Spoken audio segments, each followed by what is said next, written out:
turn this light on a little bit more. Ooh. Go brighter. Hi, everybody. What's up?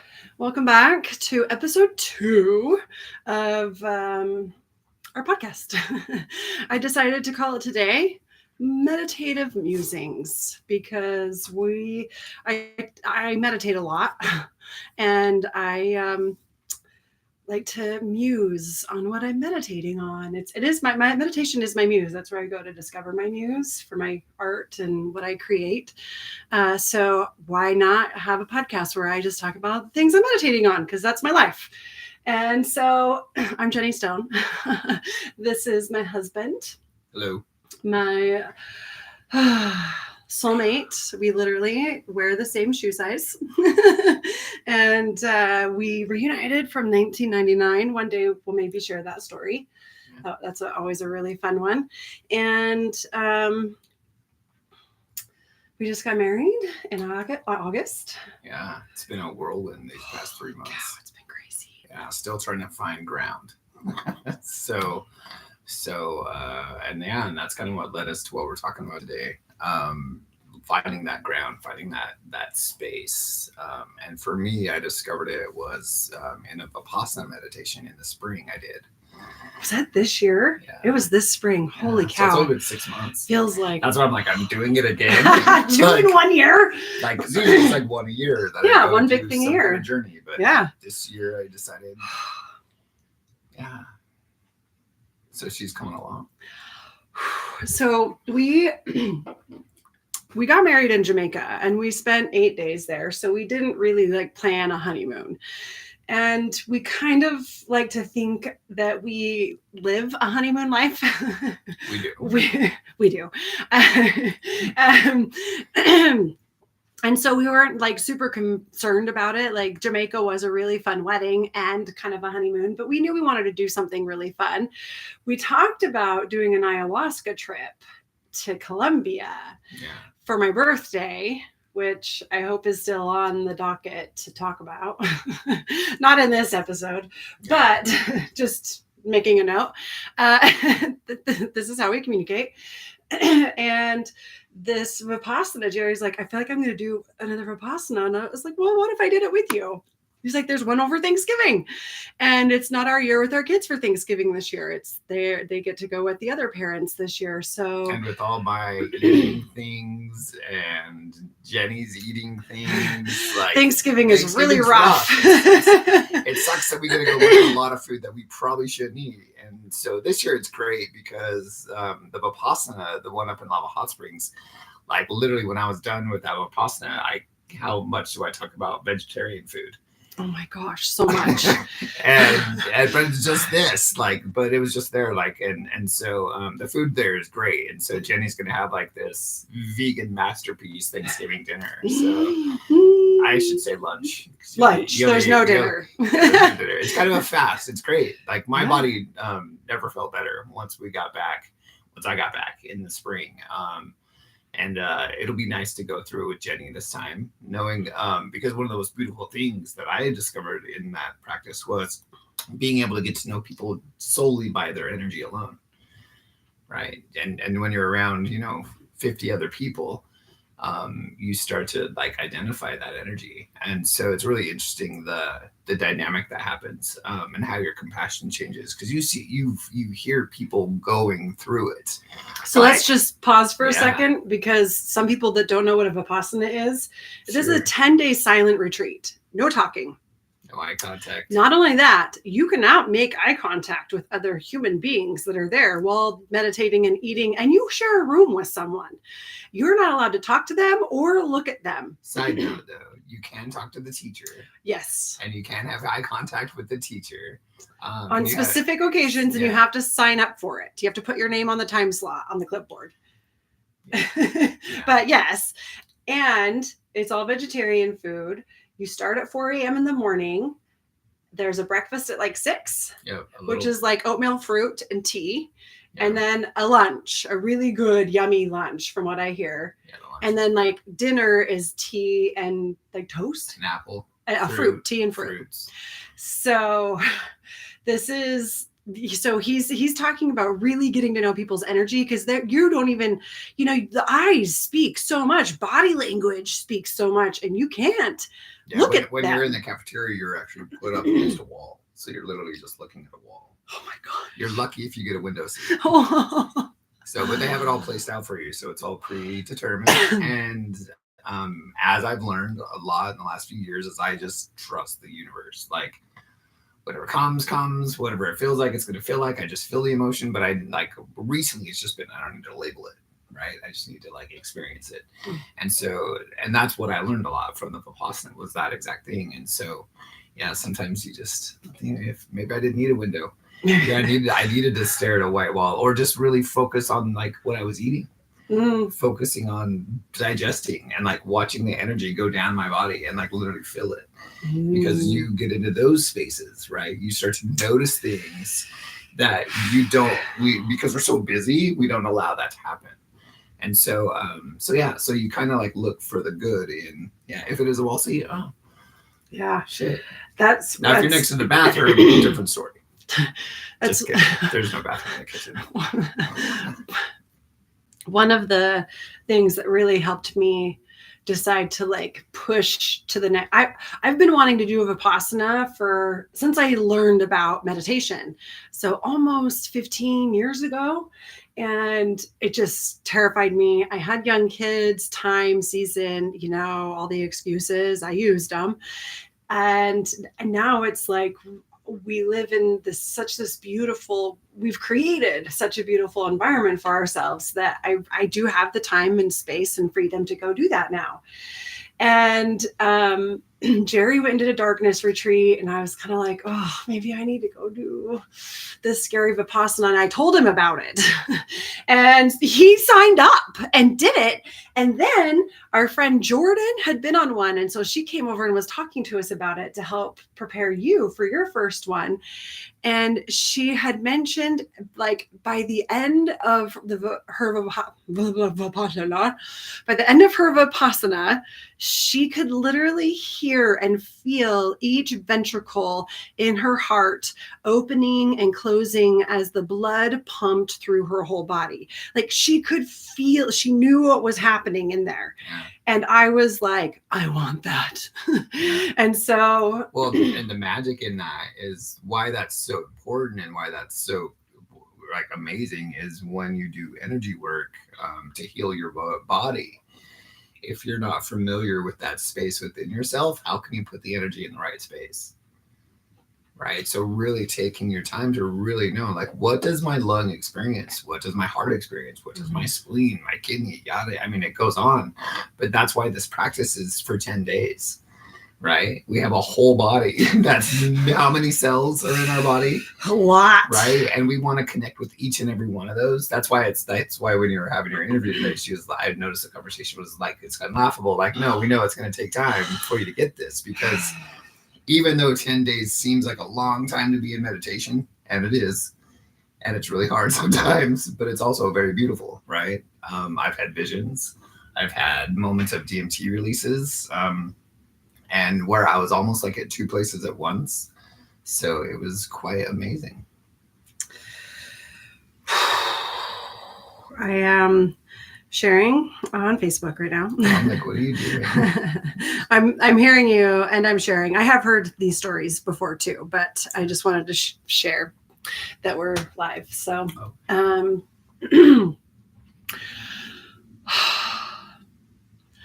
today I got a phone call from a woman that wanted to interview me for the Vipassana. What was her name? Jane? Her name was Jane. Sweet lady Jane. And she's just very much crone woman. Sounds very crone-esque. And this is the farthest I've gotten in this application process, because it is an application process. It is free. You don't have to pay for this 10-day retreat. They lodge you and feed you and train you. And it's $0. It's crazy.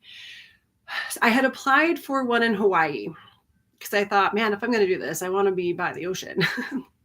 And then kind of thinking, I'd be inside. That would be just torture. I wouldn't be by the ocean. Yeah. But anyway, I did not I didn't not get approved, but the communication, they're run by volunteers. So they take their time getting back to you. And I needed to make travel plans to be able to get there in time. And I hadn't heard from them. So I canceled my application, I guess. But I had filled out the health questionnaire, because first you apply, and then at some point they send you a health questionnaire, like mostly mental health, mental, emotional.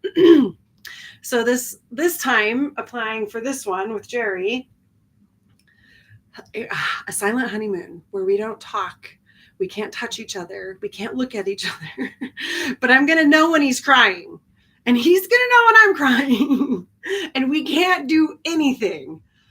No, that's not true. We get to hold space, which is a very beautiful thing. It is. I know. It is such a beautiful thing. And that's quite the opposite of that. I know. It's one of the best gifts we can give ourselves. I know. She loves it when I do this. But right? Like, honestly, no, you're right. Because how valuable is that? How valuable is it when we hold space for others? And then how often do you get to hold space for yourself? To like actually allow them their process, to not intervene, to not try to stop or help or move or shift, or just like, And like I said earlier, you're going to feel them, and you're going to get to like really get to know people on like a level that you can't experience anywhere else. Like there were people that like we all said I love you. Like when we left, I remember like I love you. Like you're a great person. Like and so you get to have those like type of relationships that you would never get anywhere else. You know what I mean? There's so much. How many times are you afraid if somebody's going to see you for who you really are? Right. Yeah. And now they're seeing you in your most vulnerable moments. Yeah. Like me. Okay. So I think of me, right? How do you think I am at 4 a.m.? I am not the morning person. You don't want to cross paths with me when I'm walking from the barracks to the meditation center, especially if it's cold, because I love the cold. And I have to put on not true. He doesn't love the cold. Yeah, it hurts. But man, I loved it. Like I'm gonna do it again. Like and it's so funny. We're going again in the winter. Like man, I just love this cold. But I think I love it because it gets me away from it. Right? I got to go so within that the winter doesn't even seem like a thing. The cold doesn't seem like a thing. And you get to experience this magical place of just like literally like a farm of good intention. Like there's fucking animals just chilling in the sun, like chipmunks, skunks, just chilling, like walking by. And they're like, they know nobody's going to hurt them. So they just hang out. Like even the animals have it. So it's like, and the train, you're going to love the train. Oh, the train's fun. I am familiar with the train at Lava Hot Springs. Yeah. It's a lot louder. Oh, is it? When you're in meditation. True. Everything's a lot louder when you're in meditation. Train, so it's funny. It does mind tricks with you because you start to think you know the schedule. Right? Because you have no reference in time, really. There's no clocks? You can have a watch. You can have a clock. You have a clock in your room, like a dorm room. Is there one in the meditation hall? No. They keep the time for you. Oh, okay, cool. I'm pretty sure. I can't remember. I kind of like that. Yeah. Because sometimes that's miserable. Sometimes I'll be in a meditation and I'll like, man, I swear it has been like 25 minutes. I've only got 5 minutes left. And I look and it's been 3. And I'm torn. And I'm like, fuck. So I think sometimes not having a clock. So let me ask you this question. When you hold your breath, do you like to be given cues? Oh, yes, I do. Because I want to challenge myself to go to the next thing. That's interesting. So if I said, because I was thinking that right when I teach. I usually do a 31 minute, like when I do the 2 minute holds. Yeah, I'm like, ooh, I'm going to go for 3. Or this one I'm going, I start slow. So those give you like a ladder. Yeah, they give me a ladder. But for some reason in meditation, it feels like I hate using this, but a prison sentence. Like, I can't do anything until I'm done with this. And you guys, I've been teaching meditation for over 20 years and I still resist my own meditation practice. So now that prison's going to be a 10-day prison. I know. In your mind, it'll feel like that sometimes. Okay. So the interview today, I want to hear how Jerry's went because I don't remember him having this process. old lady Jane, sweet lady Jane, she talked to me for, it was over 45 minutes. And she really wanted to get very clear because she had my application for Hawaii and my application for Lava Hot Springs and prescriptions Like I'm not and stuff. currently on depression meds. I feel good. I'm doing things to make myself feel better. Uh-huh. Like I'm in a good space. Yeah. Well, my one to Hawaii was very open and honest about all the ways I have explored and played in the last decade with different DMT releases. with different medicines. And breath work is a medicine. I believe breath work and meditation. And I mean, we did what was the sweat lodge that we did? Are you talking about the one in Mexico? No, the one over here. Well, yeah. So sweat lodge is a medicine, right? Sure. There's beautiful. Well, and I found like everything is like a DMT release, right? I talk about this a lot. And it's funny because the most extreme DMT releases, number one was death. Obviously. Takes first one when I died. The second one though was the darkness, Mm. and the third one was the silence. Mm. And so something happens when your senses are their inability to function normally creates some type of DMT release, because in each one of those I had the most amazing visions. Mm-hmm. And what I'm getting at is the most spectacular ones were those three. Fourth place, DMT, like actually like ingesting it. Mm. But it's okay. But it, like compared to the other ones, it's a different thing. Mm. And so it's a natural way to incur that feeling of what, like for me, I chase the whole thing of what's it like when we die, what happens when we die. That's my whole thing. And so if I can figure that out and understand what that's like, but yeah, like that's what sucks with the rap with like drugs or medicine. It's because they do get you to a point, but our bodies are so much more magical. And so we just have to put ourselves in the right space, in the right container. Set and setting. Yeah. Sometimes that's a hospital, and they got tubes in your face. Other times it's, complete darkness, And it's all throughout. And this is what's cool about this stuff is that this is all throughout every single culture, Mm-hmm. every single tribe, every single nomadic person.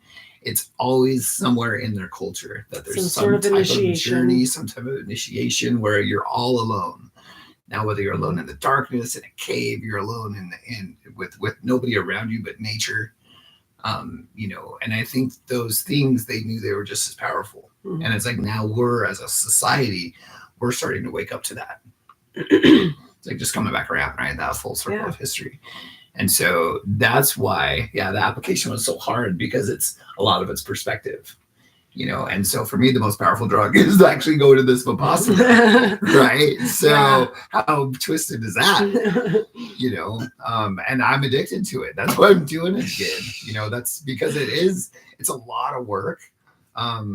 But I often say this is my marathon, Mm-hmm. right? Because I don't think I'll ever run a marathon, but because I have a hard time running up the stairs, like with a lot of ambition. But I always love how you're like, I ran in the Navy, in the Army. I ran in the Army. I did my running. If you're military, in basic training, you run for stupid amounts of time at stupid daylight hour, 4 a.m. 4 a.m. Yeah. Mm. Don't miss that. Yeah. So, but this thing's challenging. Yeah. So back to my application for Hawaii, I kind of laid it all out, everything. No holds barred. I was fully transparent. And it was a lot. And this one, Jerry and Jordan advised me to just keep it simple. And so I went with like my simple medical history of when I was on antidepressants and anti-anxiety medications and ADHD, those fun things. And so she's like, so I just kind of want to start by asking why there's such a discrepancy between these two applications. And then she wanted to teach me a very valuable lesson of telling the truth and how they wouldn't be able to accept anyone if they had certain terms and conditions. And I was just like, okay. And I walked down when you were getting it. Oh, she's in trouble because I gave her some kind of, I don't know. And then I just walked away. That's what my brain did. I don't know how to answer this one. Oh my goodness. So she was sweet, bless her heart. She just wanted to understand and make sure that they only want to know these things so that they can help us to the best of their ability, because they know our history and they know where we've been and what we've done. And they want to make sure that our intention for being there is in the right place. That we're there. We really want to be there to grow our spirituality, to grow our connection to self. And that's what it comes down to. Yeah, it's very sweet. It was very beautiful. I didn't feel like I was like super in trouble. It was just like, the fairy godmother that's just like, okay, honey. This weekend at the hotel when I got a phone call. I felt so in trouble. I felt like a teenage kid. Busted. Yeah. Caught smoking in the bathroom. And I sat there for a minute and I was like, well, wait a minute. We're grown-ups and we got caught. We'll pay the fine. No problem. Next, moving on. Yeah, it wasn't that easy for me. It took a minute. It was fine. We both have our processes. And the cool thing is that we're always, not always, but a lot of times we're opposite each other. So our perspective, the way we view things is from opposite ends, but we usually look at the center, right? Like we have full understanding of each other. You felt like you kind of drifted away there for a second. Well, because I was trying to understand what I'm saying. Center. Well, because sometimes it's more than the center, right? Sometimes I'm overlapping, and sometimes you're overlapping. Yeah. But we catch each other in a beautiful dance of understanding. Yeah. There you go. I love it. Okay, so back to the interview. This is how our conversations go. It's fine. She was talking. She wanted to know more about the energy work that I did, because she wanted to make sure that this is not that, and that is not allowed during the Vipassana. Only the Vipassana style meditation is allowed, and she really kind of hammered that in. Do they 30 minutes? Yeah. Do they do that there? Did they do that for you? Because I know you told them you taught Reiki, and there was a little conversation about that. Yeah. Well, I had breath work, and we talked about the breath work DMT releases. I talked about my darkness practice. I talked about my meditation, my use of the sauna. It's all things. Well, what did they tell you about it? Just to really observe the Vipassana practice. To really give it a chance. Don't go back to your room and do a whole bunch of breath work to calm your mind. Use their practice while you're there. Yeah. Because they want you to experience that. Mm-hmm. And if you remember when I got back, remember how I was? Remember how much I meditated when I got back? First week? That bitch. That meditation mistress was taking up my precious snuggle time. I was not a fan. And I was so simultaneously excited that he found a thing that he loved so much. I was battling. I forgot about this. Yeah. Your meditation mistress. Oh, and the irony now is she has Aragazzi, who's quite the dick in who's taken over. It's an actual male that I know and danced with. Facts. Damn. Ooh. It's okay. So today, because I got approved to go to the Vipassana, I was like, so do you want me to start waking you up in the mornings when I get up now? And he said, yes. You have to. It's gone. Yeah. I'm teaching a paranormal class tonight. Oh, that's right. So I told you we talk about paranormal. So tell them about your class. Tonight at the studio, I'm teaching. It's Face Your Fear. It's a whole series I do. The studio in Ogden. It's called My Mind and Body Collective, 2340 Washington Boulevard, in the back of Sweet Pea. There you go. Sweet Pea. So I've been doing paranormal work for over a decade now. I love what I found in it. It brought me to spirituality. It's what Jenny got excited about when we first started talking again. She's like, oh, he's spiritual, but it's in this ghosty way. And so I love teaching it. I love sharing my perspective on it. I believe that it's not scary. I believe it's very beautiful and empowering. And so to do it in a studio, which I know has so many spirits, so many guides and guardians. The building is beautiful. From the 1800s. Yeah. And so I get to teach and show people the softer side of the paranormal, where it's actually this beautiful space of connecting, feeling energy around you, learning to call in spirits, but actually feel them come into you. I think having those experiences in ceremony is one thing, but when you can actually get into an environment that allows you to physically feel that, it's pretty grand. And so we do that.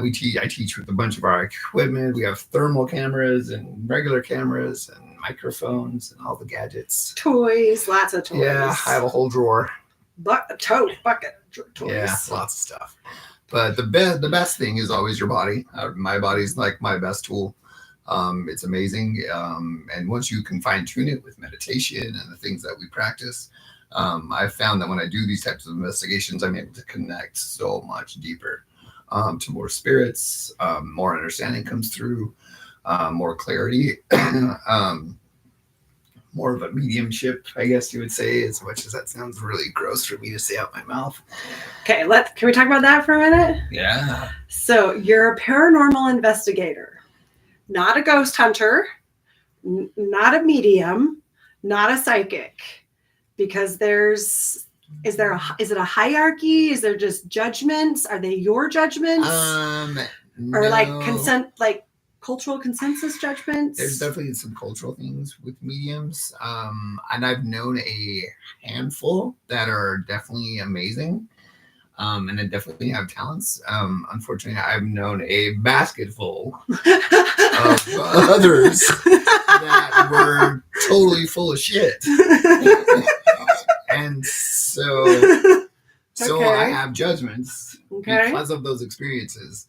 But do I believe that there are people out there with abilities? Absolutely. Do I believe that there are people out there that have gifts that they can see and feel and hear? Spirits that are on the other realms? Absolutely.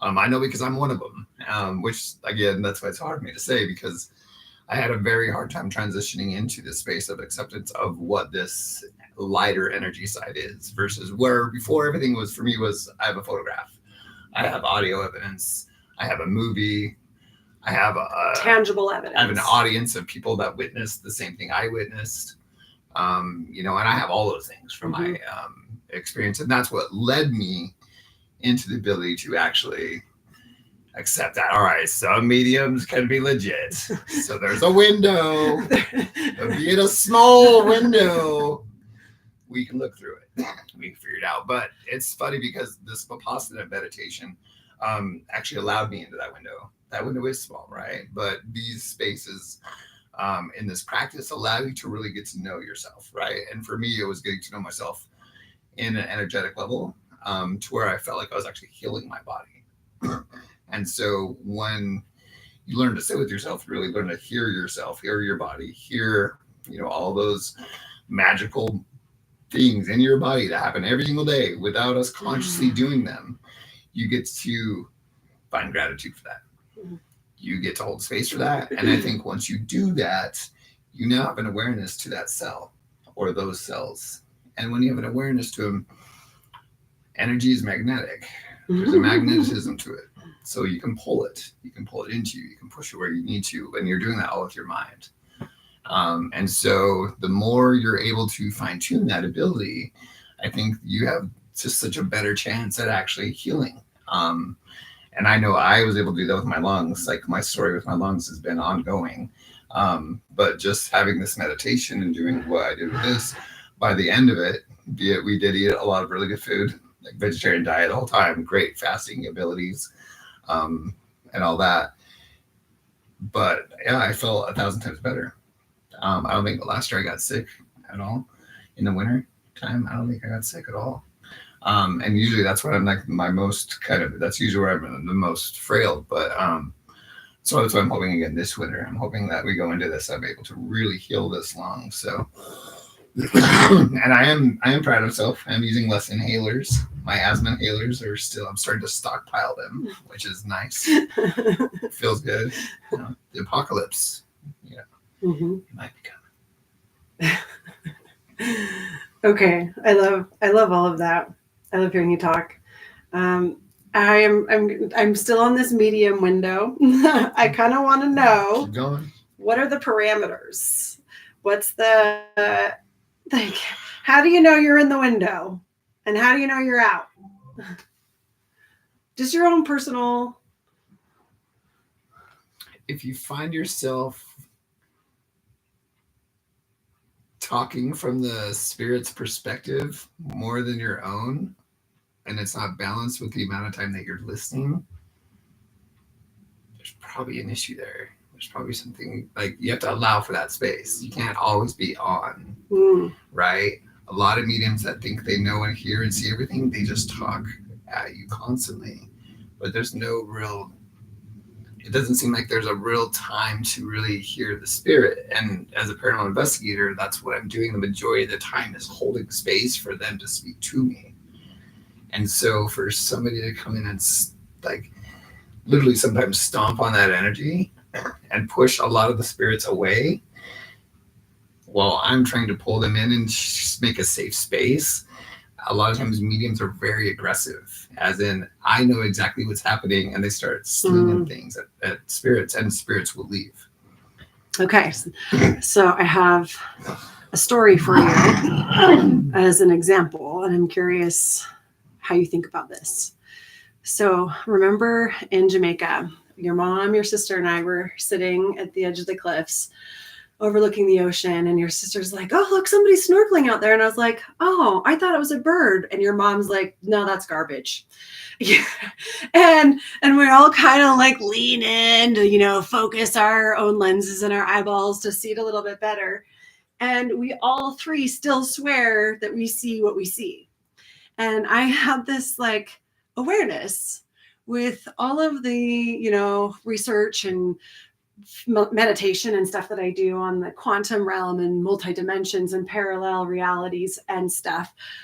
I kind of was like, well, what if in Deb's reality, it is a snorkeler, and in Jerry's reality, it is garbage, and in mine, it's a bird.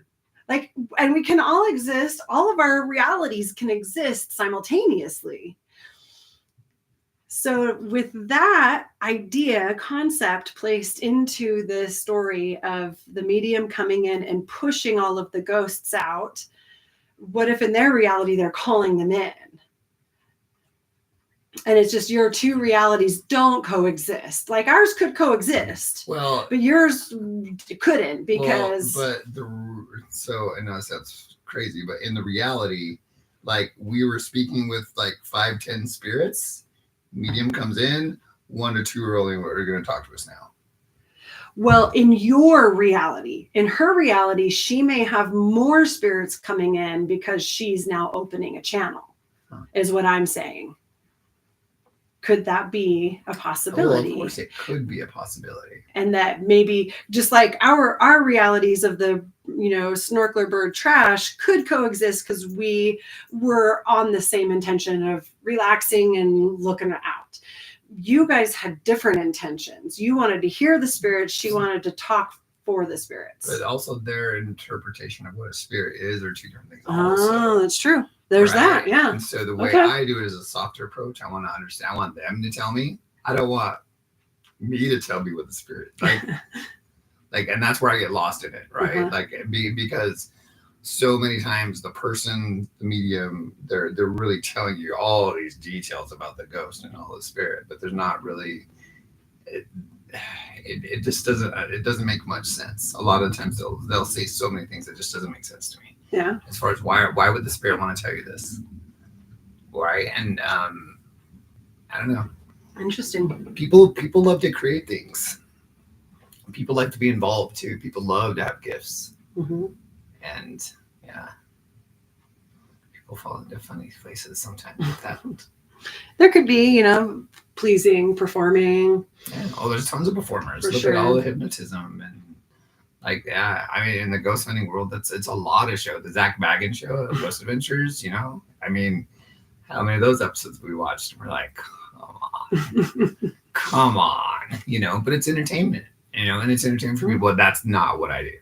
That's not my job. My job is not to entertain you, but my job is not to tell your fortune. My job is to let you experience something that you might not have allowed before because you were too afraid. Mm. And that's it. Like, I don't want to I don't want to convince anybody of anything. I want them to experience something and come up with their own opinion. And in my reality, most of the time, other people's opinions are pretty parallel with mine. And it's just because I allow them to experience it. And I'm not trying to dictate and say, this is what you're going to feel and this is what you're going to believe. Then you're missing the mark. And I know a lot of mediums that do that. I think it's what I'm trying to get at. Mm-hmm. We're like, this is how it is. This is how it's going to be. And they're very directive with everything, where in reality, how can you dictate what you're going to do? I can't know what you're going to do. I can guess, but I'm usually wrong. An educated wish. Right. Right. But so I look at spirit, like so that's what's hard for me is like when I talk to spirits, I talk to them just like I talk to you. Mm-hmm. There's no difference. And a lot of times I'll see mediums and there's a difference. There's a big difference. Yeah. Yeah. Like what? They talk at the spirit. There's no two-way. So it's Can you give me an example? No. Well, because I'd have to be in an investigation. I will tell you next time it happens and I'm around a medium that's doing some quirky, crazy stuff. I'm like, that's it. There it is. Okay. Would you consider me a medium? I don't know. What's your definition of a medium? I don't like really fall into that line. I don't like the labeling part. Like, I mean, because a medium's like a self-appointed label. So what do you think that self-appointed label means? Because you have a very clear definition of what you think, how they like their archetype, how they show up, majority, right? You're like, I have a handful that are like nice, normal people, and then a basket full that are, so you have enough of a concept of what medium means to be able to put those two categories together. Yeah. So what is a medium to you?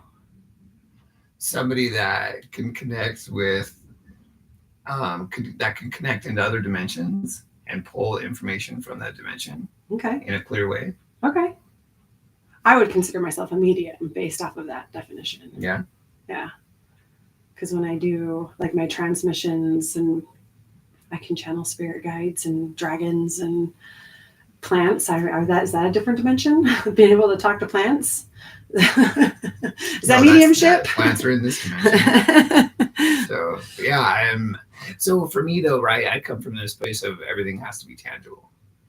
And so, but that's from a place that I can't prove any of what you just said. Like you can't prove that to anybody. So, and I come from a place in my world that like, that's all I want to do is be able to prove what I can do. Where yours is all faith.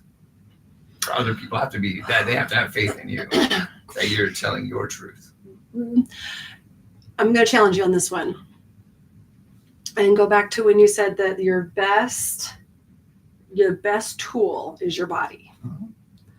And so I can't prove what I feel, know, see, hear within me.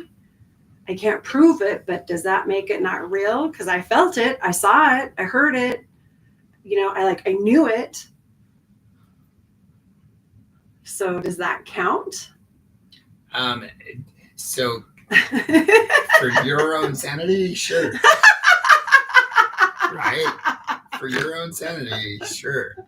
Because, but it's the same thing for me. Like when I'm trying to prove that ghosts are real. Are ghosts real? Well, I can't see them. I can't, unless I'm the person that does it or catches it. But that's why I really try to push everything onto my evidence piece, because I can prove it, right? Where like a lot of times, like on the ghost adventures, it's more, it's what they feel, and I can experience also, and that's why I have like that's why we work, is because I'm really grounded in the reality piece. But I also have to understand that there's some fucking magic going on here. There's stuff happening here that I can't explain and I can't like really, and that's what I try to seek to understand. And you're over here on the other side where I'm dancing in the magic. You're floating fucking unicorns and dragons, rainbows shooting out of every orifice. Right? And I'm over here in a dark cave trying to see said rainbow. Right? And so, yeah, it's just, so I get that it's all there, right? I think in all realities, I think people just take advantage. And so that makes it hard sometimes. So you have to be a little bit more skeptical, right? Because there's people out there that are full of shit and that are trying to take advantage of you or trying to take advantage of somebody. And that's what I don't want. And so I have a very high guard for that because I've seen a lot of people get really hurt by it. Yeah. Right. So let's go back to when you're teaching students about the body being the best tool. What do you tell them to look for? Mostly it's like a energetic feeling, like when you get chills, is my best way to say it. Like when you get chills for two reasons usually. One, you're excited, or two, you're scared to death. What about if you're cold? Those are goosebumps, but I'm talking about two different things. Okay. Yeah, different, right? Like when you get the chills. Yeah. So do you understand what I'm saying? Okay. I'm playing. All right. So it's just us. I know. And so it's really hard to think sometimes. I make it really hard to think sometimes.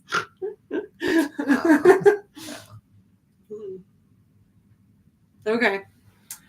All right. So you have a class tonight at the studio. You do classes often there? Yeah, once a month. Every other Tuesday I do something that's along the line of paranormal. Every other Tuesday. And then every Wednesday I do my breathwork class. And we have drum circles. We have a Reiki retreat coming up. Yeah. Next month. Yeah, there's like maybe a spot left if you want to do it. If you want to join us, let us know. We can squeeze you in.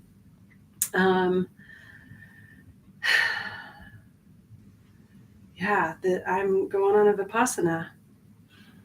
I'm not going to talk for 10 days or journal.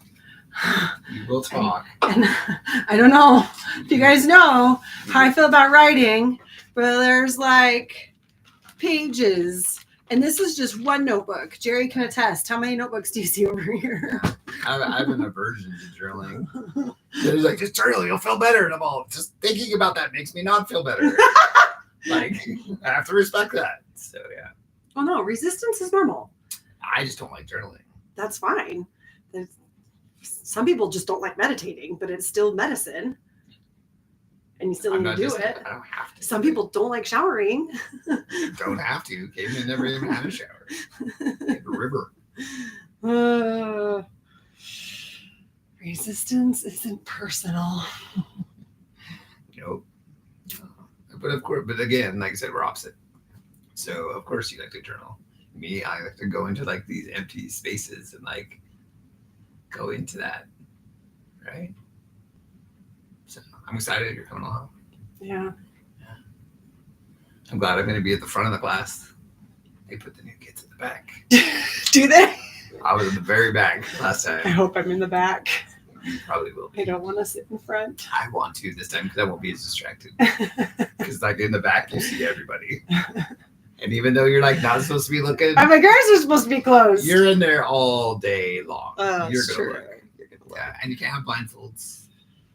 I got in trouble for that. A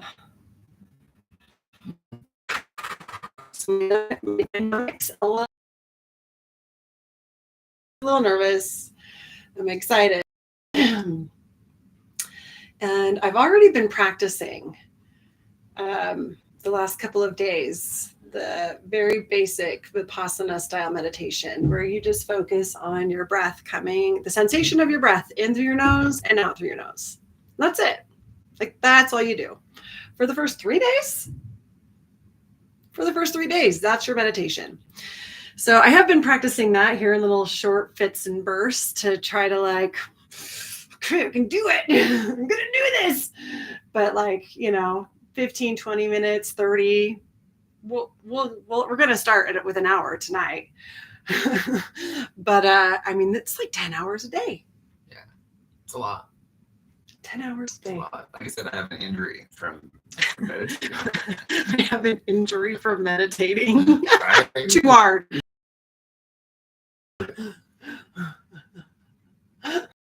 laughing now. I know. Wait till after. You're like, my knees are killing me. No, I'm going to physical therapy right now. I've got some good exercise. They'll let me do that, right? They do it. My physical therapy exercises. Because my knee's been feeling a lot better. So, yeah. There's one thing that Jerry said that makes me a little nervous. One of the things that makes me nervous about this is he said, you go to bed at 9, and like 4 to 9 is a perfect schedule for me. 4 a.m. I can get up, I can get going, I can get shit done, go to bed by 9 o'clock. I'm in heaven. And Jerry said, yeah, until you lay in bed and you can't go to sleep because you're so rested from meditating all day. It's so weird. It's the weirdest thing. And like you're mentally tortured. Like I need to sleep. How am I going to meditate tomorrow if I don't sleep? like you really, like this is what goes in your brain. And so the first couple nights are pretty rough. But yeah, every chance you get, I would take a nap. That's what I did. Every chance you get, take a nap? Like while you're in the meditation hall? No, you get chances to go back to your room. You get breaks. Oh. You know, like before breakfast, like after breakfast, you get a little break. After lunch, you get a little break. Can you go walk the grounds? Yeah. Oh, that's where I'll be. Outside. A blizzard. That's what I had when I was there. Let's not manifest that. Let's manifest beautiful fall, crisp fall weather.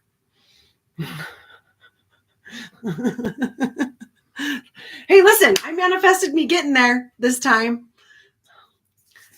Mother Nature and I, we've got a good relationship. I might be able to pull some strings.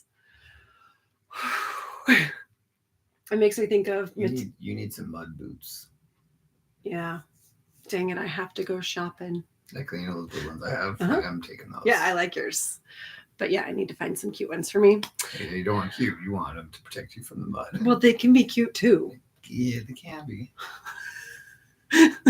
You want mud resistance. Got it. I mean, okay. Yeah, we'll talk. Maybe. It might be sunny. It might be. Might have real paths now. Real pads? Paths. Oh, paths. Yeah, because they've been under construction for a while. Because everything's volunteer there. Everything. The whole building, the electrical, everything. It's all donation based. There was something else I was going to say.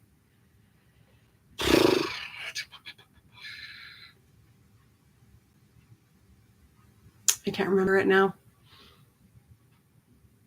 Anything else you want to say? No. This has been, it's only been 47 minutes, 48. I know. I kind of thought we would talk a lot longer. Yeah. Yeah, that's fine. Fine by me. If you are watching this today live, before 5 o'clock, I am doing a Q&A in the Sacred Intuition Society. And these Q&As are Ask Me and Brittany Anything. Literally anything. But to give you an idea of some of the things that you could ask, if you're like, I wouldn't know what to ask, you could ask me to read your astrology chart, human design, gene keys. I could read your relationships. I could do a card reading. I could call in spirit guides. I could check your elements, your traditional elements. I could check your chakras. We could do dream decoding. We can what else? Medium. I'm a medium. So I think I'm in the window. That's like a loaded question. Anything else? Well, yeah, there's the universe. There is. Do everything else. I know. We're very open about our relationships. So relationship questions are totally welcome and appreciated. We worked really hard to have a fantastic relationship, and we have had some really not great ones to learn lessons from. And when those old patterns show up with the new person, you get a chance to rework it. So we've learned a lot and love to teach. So Reiki, energy healing, crystals, magic, medicine. Nothing's off. Nothing. I don't know taboo topics for us. So that's at 5:00 in the Sacred Intuition Society. There, it's a community, and it's like kind of like a CrossFit gym for the spiritually minded, where we gather together every day to meditate, tune into our intuition, pull cards, and there's all sorts of classes and courses in there that you can check out too. So that's sacredintuitionsociety.com. And we're the helpers. If you need help and Yeah. we're your jam, let us know. Reach out. It's what we do. Help you get reset, help you figure out where you want to be, help you see things that you might not have been able to see. Just open up your mind. Okay, I want to end with a card reading. This is the Affirmators Tarot deck. This is my all-time favorite tarot. I'm not much for traditionalism. I like it for the foundation, but then I like to kind of play and explore outside the rules. That's my Aquarius sun in me. And it is traditional tarot, but it's kitschy. It's cheeky even. And I love it. So let's do a reading. Okay, we're doing No Show Grow. So just take a moment. Place your hand on your heart. Take a couple of connected breaths.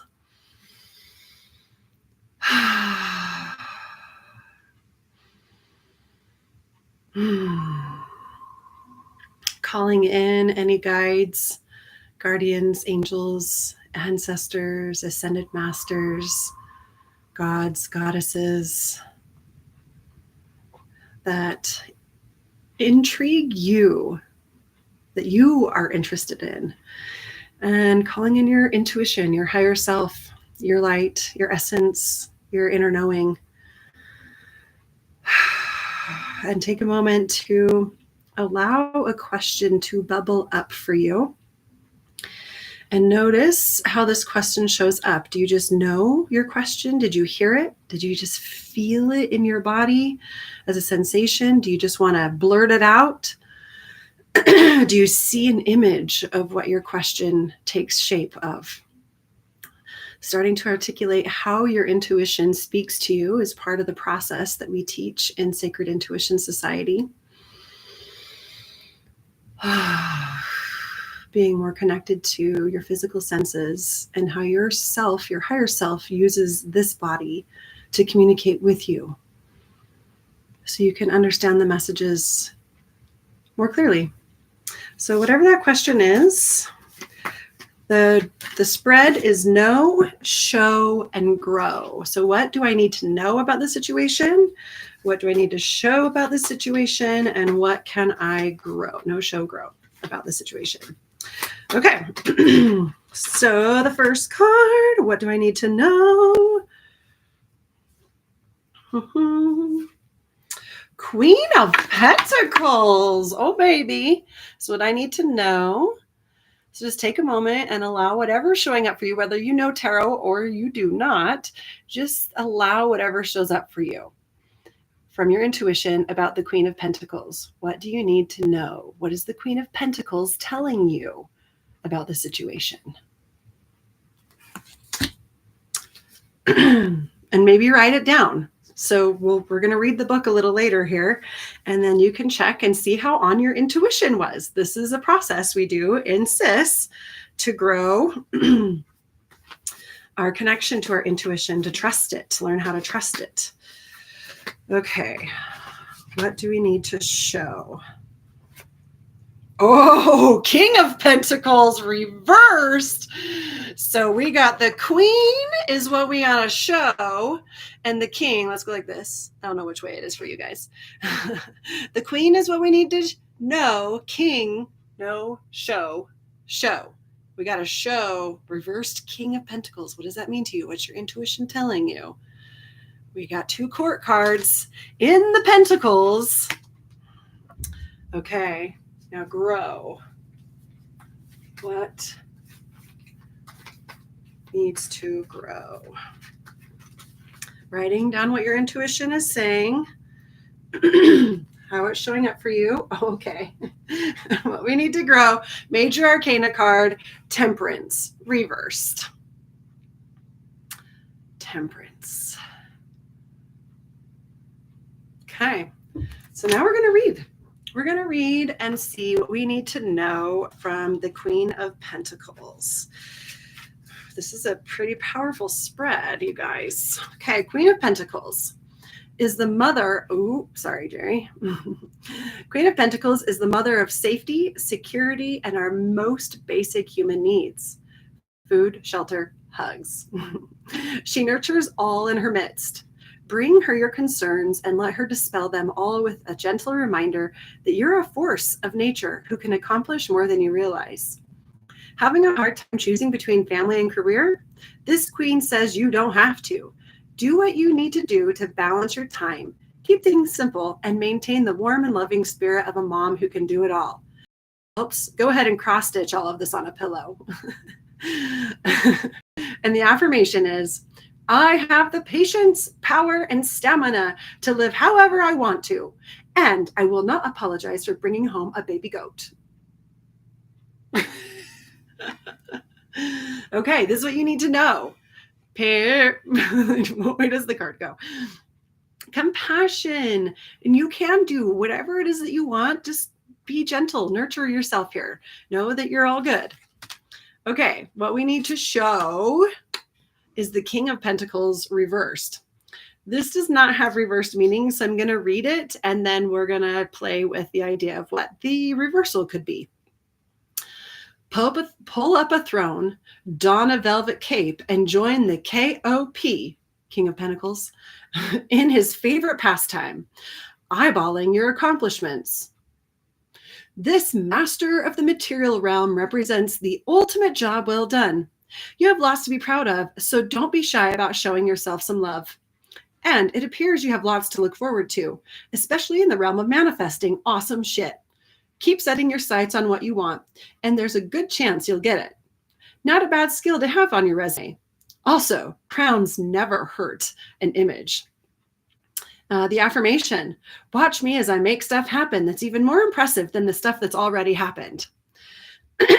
Okay. Where this is reversed, the message that I'm getting, and it may be different for you, and that's okay. Trust your intuition over mine. Yours reigns supreme here. What I'm hearing here is that you've accomplished a lot. You've got a lot done, but you're not giving yourself credit for it. In fact, and this may be just my personal experience right now.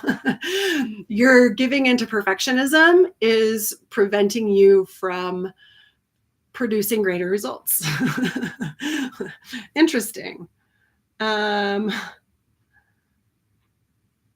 Watch me as I make stuff happen that's even more impressive than the stuff that's already happened. Yeah. So it's like, just keep creating. Don't let perfection get in the way. What are you getting from that? Yeah. You're just too much thoughts going into it. And if you just let it be simple, it will be perfect. Yeah. This is sometimes where I wish they did have the reversal in here, but I think it's kind of like self-deprecating. Like, give yourself credit for what you've done. You've done a lot of good stuff. And by criticizing yourself, sometimes we think that criticizing ourselves will make me better and stronger. If I, point out all the places where I fucked up, then next time I won't do it so bad. It kind of puts more pressure on you. And also it makes you not want to try again because I beat myself up after that. And you're giving more energy to fucking up. Yeah. Quit it. Yeah. So give yourself credit for what you've done. What you've done is good enough because you are good enough, and move on and then see what other cool stuff you can make and create, because that's what this is all about. That feels good. Okay, so that was show yourself some compassion for what you have already done. Okay, 14, Temperance, Major Arcana, again reversed. Little seal with wings and a choir dress uniform thingamajobber. I don't know what that is. Okay, Temperance. The feeling of this card can be likened to the elusive flow state, where great strides are achieved with joy rather than sweat. Events unfold harmoniously and inspiration pops by unexpectedly with a box full of expensive-looking cupcakes. The key is to remain balanced and, tempered, so you can channel all this next-level energy and put it into practice. Temperance frowns on extremes, so indulge those moderation vibes and enjoy the hopefully more than moderate success that ensues. Okay, the affirmation. I am in tune with a high vibration, and I easily remain up here. Vibrations are super chill to hang out with when they're high. Hi. Okay, so this card being reversed, to me, and this is no show, this is grow, what you need to grow. Ooh, okay, so what immediately popped up for me is hiding behind humility. Grow, getting out of that like humility, martyr, woe is me, that is very beautiful and tempered by being so modest. But it's time to shine. It really is time to shine. I mean, that's what the King of Pentacles was saying. Like, hey, your stuff is awesome. Keep it up. Keep going, and stop being so modest about it. No show, grow. That you're not gonna just be some, this little light of mine, I'm not gonna let it shine, because what if people don't like it? Fuck those guys. Right? Just do it for you. So, okay, I would love to hear how this card reading went for you. If you want to post it in the comments, and we can share in your beautiful ahas and your sacred journey of moving forward as you know, show, and grow. Whatever beautiful works of creative art that you are up to, in whatever way your art decides to come out. Whatever that is, go for it. Do it. The world needs it. And the world needs it the way only you can make it. Because if you don't make it, your art doesn't get made and the world doesn't get it. It just like, when you say it backwards, it sounds so not like nonsensical, like no duh. But when you say it forward, it feels like so cliche. Yeah. But I mean, cliches are a cliche for a reason, because they're fucking true. And I mean, just even this podcast, I was just like, I've been wanting to do a podcast for years, and I've done multiple different kinds of podcasts. I've been interviewed on all sorts of podcasts. I did one for Eat on Fire. I did one for the studio. Like, I've done a whole bunch of different podcasts, but it was always very structured and themed. And I just kind of wanted to do my own thing. And I was like, I know I can do this. Joe Rogan does this for like 3 hours, just talks with cool people. Yeah. And that's really what I want to do. I don't want to worry about editing or making it look cool and fancy and stuff. I just want to be real and raw and vulnerable, and hopefully you guys like it too and get something out of it. I mean, you got a card reading, so. Who are we talking to? Anybody that's watching. Oh, I just don't know what town you have. Oh, I'm on YouTube. We have no subscribers yet, other than me and Brittany. So, but it's here, and we can post it. And yeah, but no time like the present. See, this is what I'm talking about. Like I'm starting because I want to, and you can't have 350 episodes without having your first two. Yeah. That's how it works. So here we go. 2 down. Thanks, love. You're welcome. Thanks for joining me. Any other beautiful words of wisdom for the people? Take naps. Take naps. I love you. Love you. Okay. Love you guys. Have a beautiful day.